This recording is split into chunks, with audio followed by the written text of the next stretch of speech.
जय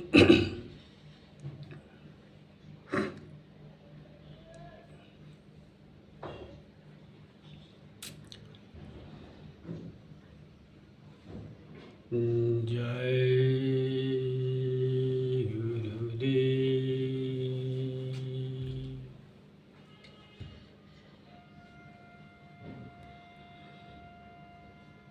जय गुरुदेव।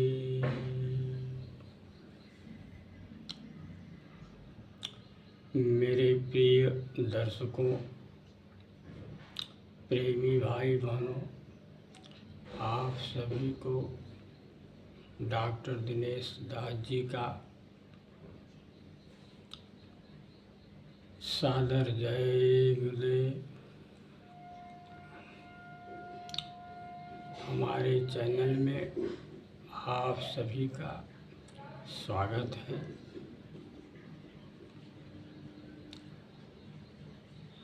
आप ध्यानपूर्वक इसी तरह से हमारे वीडियो को देखते रहिए, सुनते रहिए और अपने हित में जो अच्छा लगे उसे धारण करते रहिए, जिससे आपका कल्याण हो। यह कल्याणकारी पुस्तक है, ग्रंथ है, जिसको हम आप लोगों को सुनाने जा रहा हूँ, जो सबके लिए हितकारी है, मंगलकारी है। आप लोगों का सदैव कल्याण होता रहे। मैं परम पिता परमेश्वर से यही कामना करूँगा, आप जहाँ भी रहें सकुशल जीवन व्यतीत करें, आपका कल्याण हो। तो मेरे प्रेमी भाई बहनों, दर्शकों, आज हम अपने ग्रंथ के बारे में बताएंगे। हमारे ग्रंथ का नाम है आंतरिक बोध मानस मणि।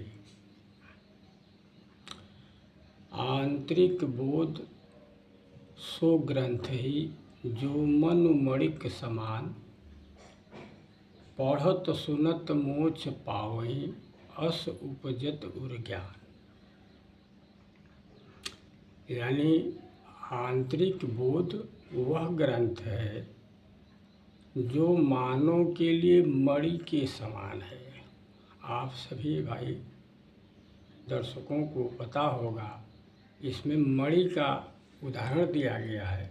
मणि का मतलब होता है जो अनमोल रत्न हो, जिसका कोई कीमत न लगा सके, उसे हम अनमोल रत्न कहा जाता है। तो मणि अनमोल रत्न है। उसी प्रकार से उसी भांति यह पुस्तक है जो अनमोल रत्न है, जिसको पढ़ने तथा सुनने से अंतर में ऐसा ज्ञान हो जाता है, ऐसा ज्ञान हो जाएगा जो मोक्ष मुक्ति तक ले जा सकता है। मोक्ष मुक्ति भी इससे प्राप्त कर सकते हैं, इस पुस्तक का अध्ययन करने से, सुनने तथा पढ़ने से। तो हमने इसके नीचे जो है दोहा के रूप में दर्शा दिया है। हम इस पुस्तक को टाइपिंग करा करके एक बुक बनवा दिए हैं, जो इस प्रकार से शायद आप लोगों को शुद्ध नहीं दिखाई देता होगा, उसमें उल्टा दिखाई दे रहा है। नहीं हम दिखा पा रहे हैं। देखिए टाइपिंग करा करके हमने जो एक बुक बना लिया है। तो इस ग्रंथ से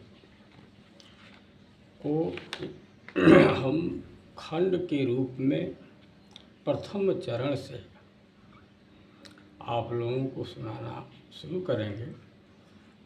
तो इसमें प्रथम चरण में हमने अपने गुरु की जन्म कथा के बारे में लिखे हैं कि गुरु बाबा मथुरा वाले परम संत जय गुरुदेव महाराज जी इस धरा धरती पर क्यों आए, इनको कौन भेजा, कैसे आए, इसके बारे में हम यहाँ चर्चा करेंगे। इसमें ये सब आपको सुनने को मिलेगा। तो आपको खंड के रूप में छोटा छोटा वीडियो बना करके हम सुनाते जाएंगे और सभी प्रेमी दर्शकों भाई बहनों इसे ध्यानपूर्वक सुनेंगे। जैसे जैसे हम आगे बढ़ते जाएंगे, जब काफिला सुनने को मिलेगा, काफिला के दौरान जहाँ जहाँ महाराज जी सत्संग अपना दिए, उसमें जो ज्ञान दिए वह ज्ञान जब आपको सुनने को मिलेगा तो तरह तरह का भांति भांति का जो है ज्ञान आपको सुनने को मिलेगा, जो सभी के लिए हितकारी होगा।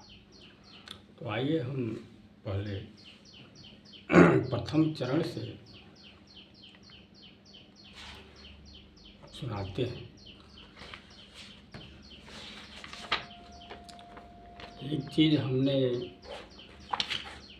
दर्शाया है इसमें कि जो पुस्तक जनहित के कर काम ही, सोई पुस्तक उत्तम कहाय, अब मनुज व्यथा हरण कर सुख लाए हैं, असज्जन सज्जन बन जाए। यानी जो पुस्तक जन के हित के काम में आए वही पुस्तक उत्तम कहलाता है। मनुज व्यथा हरण, यानी मानव की जो व्यथा है, दुख है, उसका हरण करके सुख ले आए, जिससे असज्जन भी सज्जन बन जाता है, वही उत्तम पुस्तक कहा जाता है। तो प्रथम चरण हम आपको सुनाएंगे खंड के रूप में। प्रथम चरण का प्रथम खंड हमने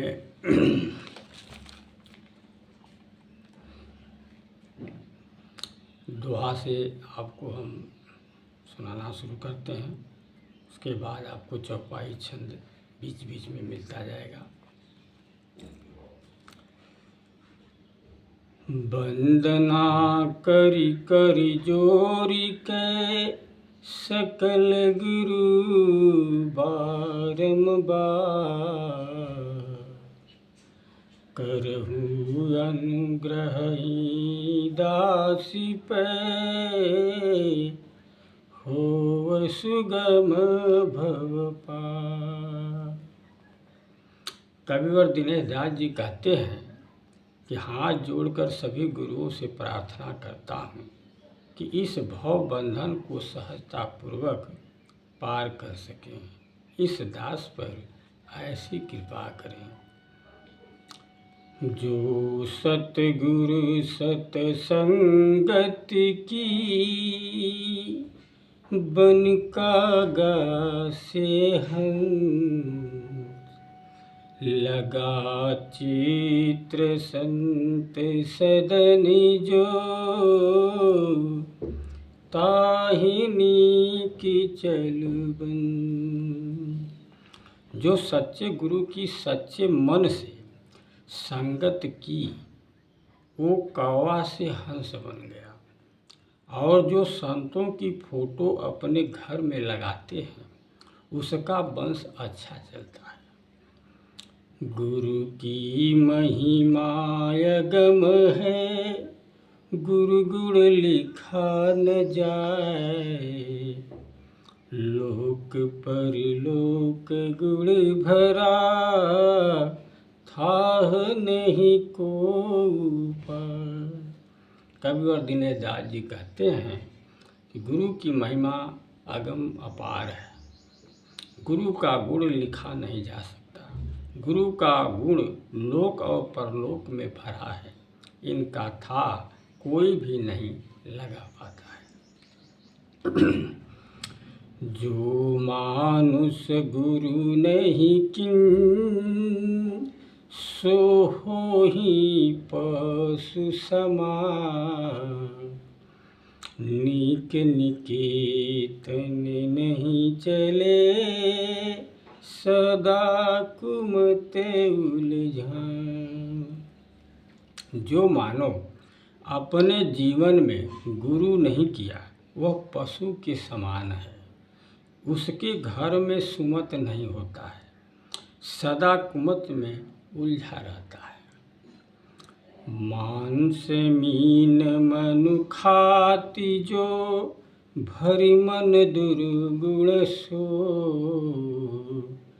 कही कबहू नहीं उधार सो, कितना गंग हो।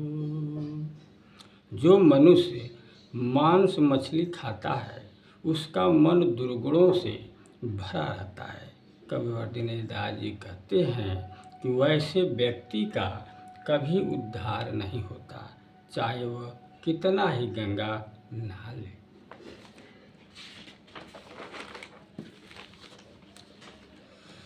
राम नाम जाने बिना, सो घट भेद न पा। गुरु बिन राम नहीं जानही, कित कर ले हो पार।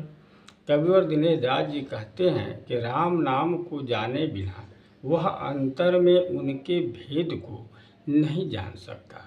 गुरु के बिना राम को नहीं जाना जा सकता, चाहे वह कितना ही उपाय कर ले।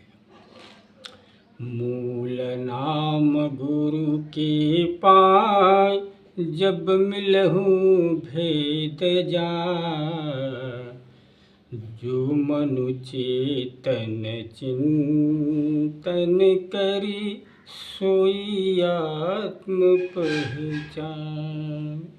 भगवान को प्राप्त करने का मूल नाम गुरु के पास होता है। जब वह नाम मिलता है तभी भेद को जाना जा सकता है। नाम प्राप्त होने के बाद जो मानव चेतन से चिंतन करता है वही आत्मा अर्थात परमात्मा को पहचान पाता है।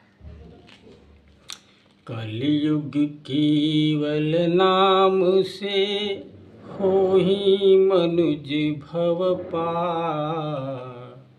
गुरु बिन कोय न तर सके, कित करि सब बेकार।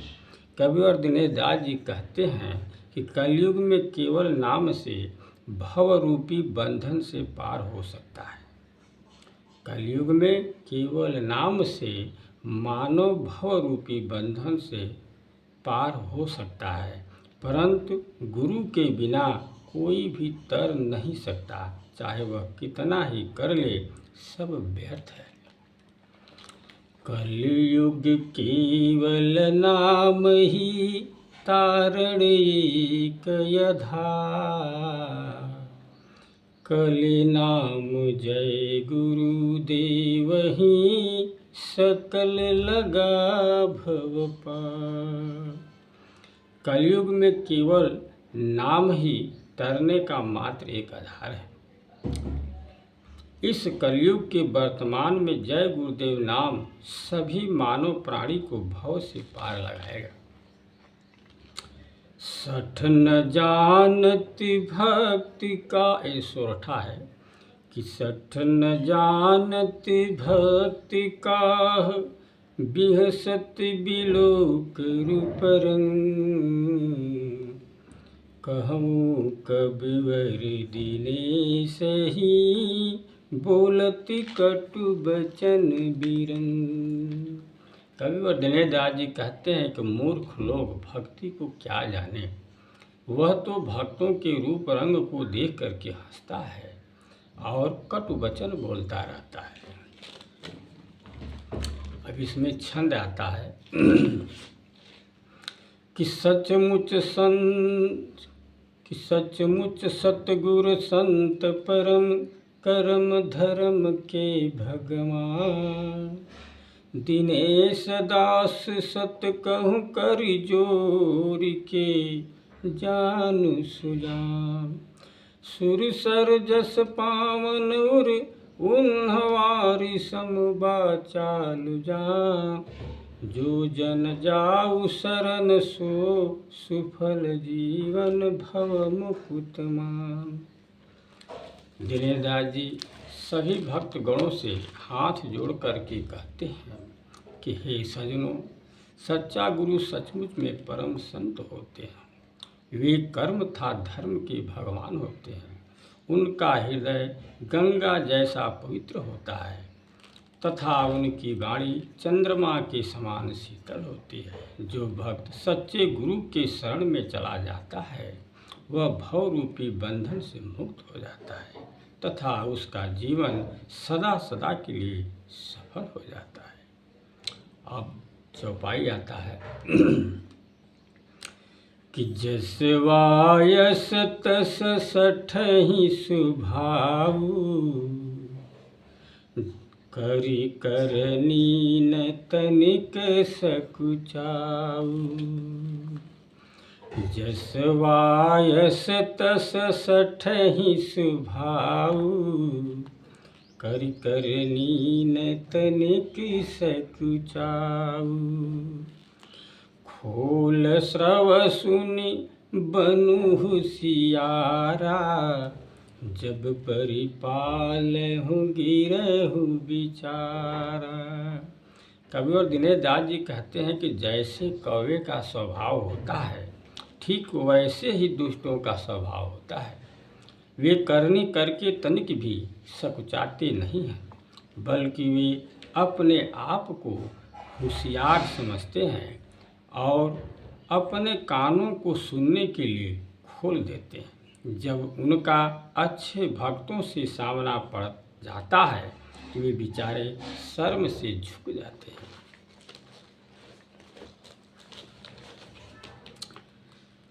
जो रखू उत्तम भाव समाना, सदा सुखद दुखद नहीं जाना। अरु जनु माजु माने बढ़ी तासु, हर हर सित तब होवहु खासु। कविवर दिनेश दास जी कहते हैं कि जो लोग उत्तम भाव रखते हैं या धारण करते हैं, वह सदा सुखी रहता है। उन्हें दुख समझ में नहीं आता, बल्कि उनका लोगों के बीच मान प्रतिष्ठा और बढ़ जाता है। भगवान भी प्रसन्न हो जाते हैं, तब वह प्रभु के खास हो जाते हैं। अब गुरु महाराज के जन्म कथा का वर्णन आ गया है। ध्यानपूर्वक थोड़ा आप समझिएगा कि गुरु महाराज कैसे आए, कैसे इनका अवतार हुआ इस धरती पर। इसके बारे में दोहा चौपाई के साथ आपको सुनने को मिलेगा। अब यहाँ से शुरू होता है। चौपाई है। जब देख दृश्य पुरुष मृत्यु लोका, तब पठा हंस अनामी लोका। तब काल ब्रह्मांड हंस जाऊ, भ्रमण करत 8 मास मिताऊ। जब परम पुरुष परमात्मा जो सबका मालिक है, मृत लोक की दशा को देखे, तब अनामी लोक से एक हंस को मृत लोक में जीवों के कल्याण हेतु भेजे। तब अनामी लोक का हंस काल के ब्रह्मांड में जाकर 8 महीने भ्रमण करते हुए बिताया। अब काल ब्रह्मांड क्या है? काल ब्रह्मांड उसे कहा जाता है जिस लोक में हम लोग रह रहे हैं, तीनों लोक का मालिक, उसका नाम है निरंजन। निरंजन को ही काल कहा जाता है। निरंजन का ही ये लोक है। जिस लोक में हम आप सभी रहते हैं उसे काल से भी संबोधन किया जाता है, तो उसी का नाम निरंजन है। तो निरंजन के लोक, एक पूरे ब्रह्मांड जो है, तीनों लोक, ये जो है निरंजन का लोक है। उसी को हम काल ब्रह्मांड कहते हैं। तो इसी काल ब्रह्मांड में जो है अनामी लोक से वह परम संत जी आए और 8 महीने तक आकाश मंडल में, ब्रह्मांड मंडल में जो है भ्रमण करते रहे। तो आगे क्या हुआ? देखी नारईक नीक सुभाऊ, तेहि अर्ध निस सपन दिखाऊ।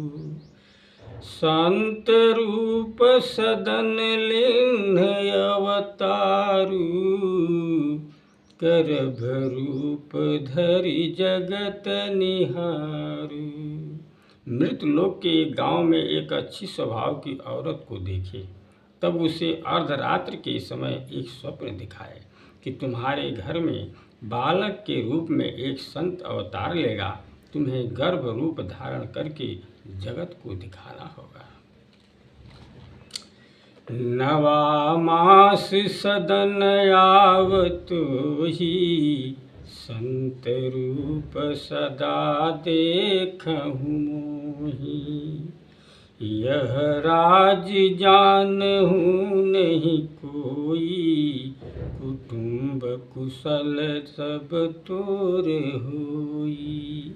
और 9वां महीना आते ही तुम्हारे घर में आ जाऊंगा, परंतु तुम मुझे संत के रूप में ही हमेशा देखते रहना, और यह राज कोई और न जाने, तुम्हारा परिवार सदा कुशल रहेंगे। प्रातः उठ नित्य आंगन बहोरा, संत रूप सुत सुनि करि निहोरा। करहु अनुग्रह तुच्छ पर मोहि, कुटुंब सहित तरन आवतुहि। प्रातः उठकर रोज की तरह आंगन बहारने लगी और स्वप्न की बात सुन करके मन में सोचती हुई प्रभु से प्रार्थना करती है कि हे प्रभु, आप मुझ जैसे तुच्छ नारी के घर में बालक का रूप धारण करेंगे, जिससे हमारा समस्त परिवार तर जाएगा। आपने मुझ पर बड़ी कृपा की।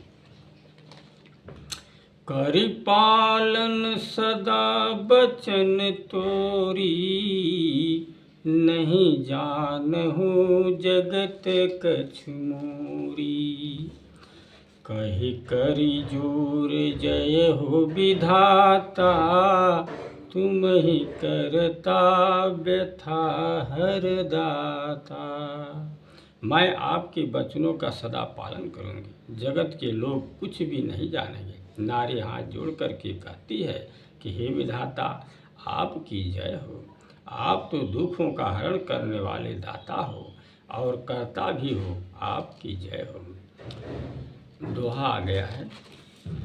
देखु सपन मुदित निस दिन, करहूँ काल इंतजार।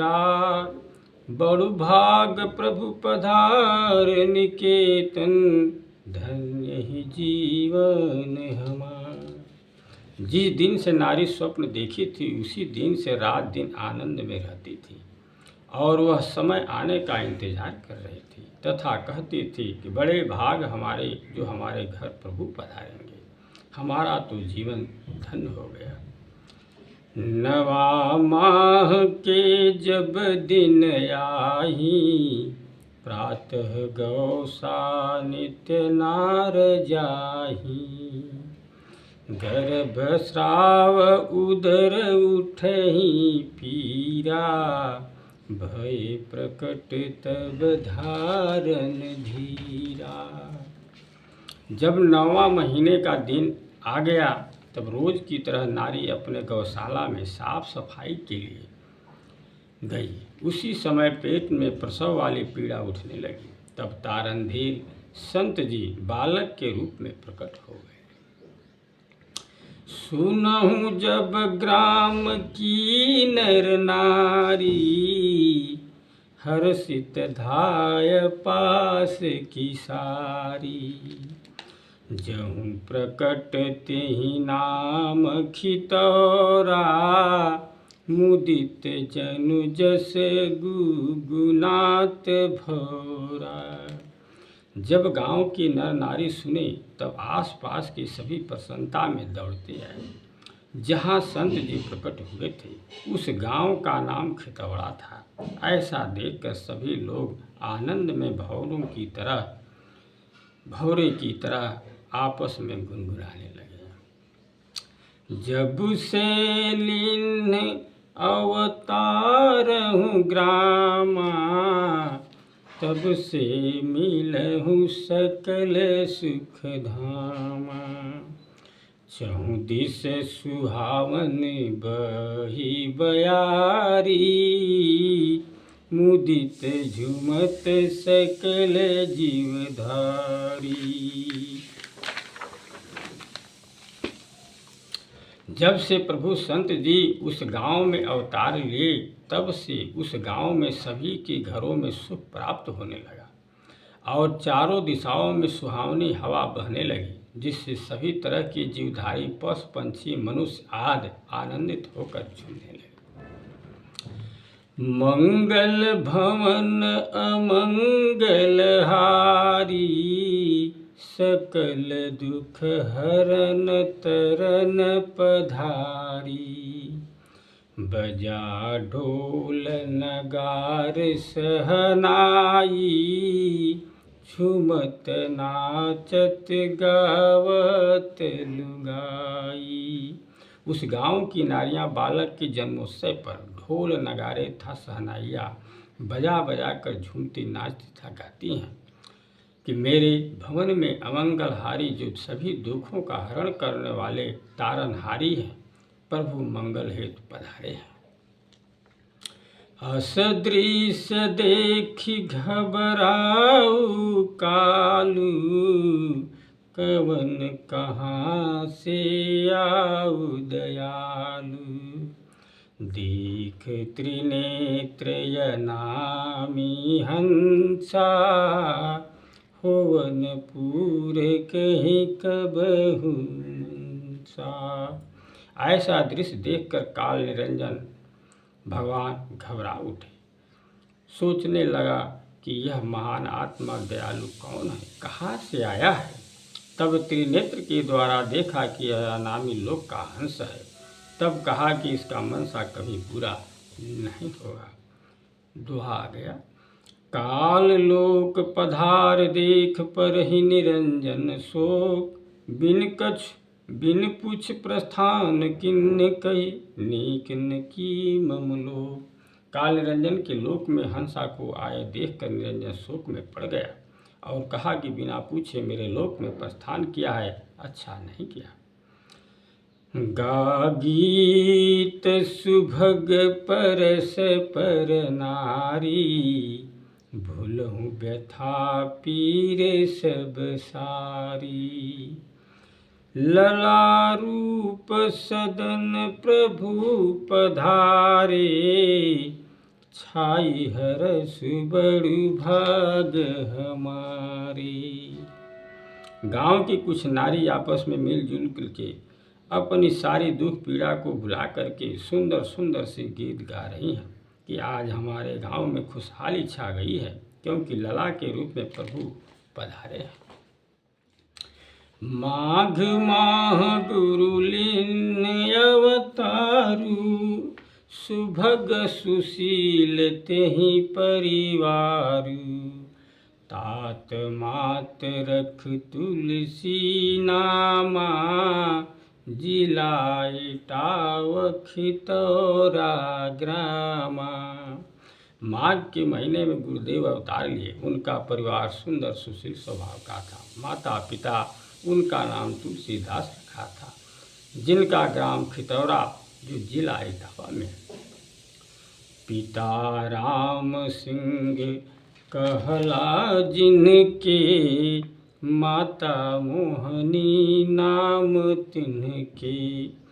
पीतु काश्तकार कृषक कहाए, कर्म धर्म के फर्ज निभाए। जिनके पिता का नाम राम सिंह था, उनकी माता मोहनी देवी के नाम से जाने जाते थे। पिता बड़े किसान कहे जाते थे, जो कर्म धर्म के फर्ज को निभाते थे, अर्थात निष्ठावान व्यक्ति थे। सूत सदन देखी बहु हर्षाए, लीन गोद दुनहु अति सुख पाए। जो बाल रूप की घड़ी आवा, त्यों अल्प आय दुहु गुजर जावा। पुत्र को घर में देखकर बहुत प्रसन्न रहते थे। जब दोनों गोद में लेते थे तब अत्यंत सुख पाते थे, परंतु ज्यों ही बालक रूप का समय आया, त्यों ही अल्प आयु में ही दोनों माता पिता सदा के लिए इस जगत को छोड़ चले गए। कछु दिवस गुजार कुटुंब किन्हा, होत भोर सदन छाड़ी दिन्हा।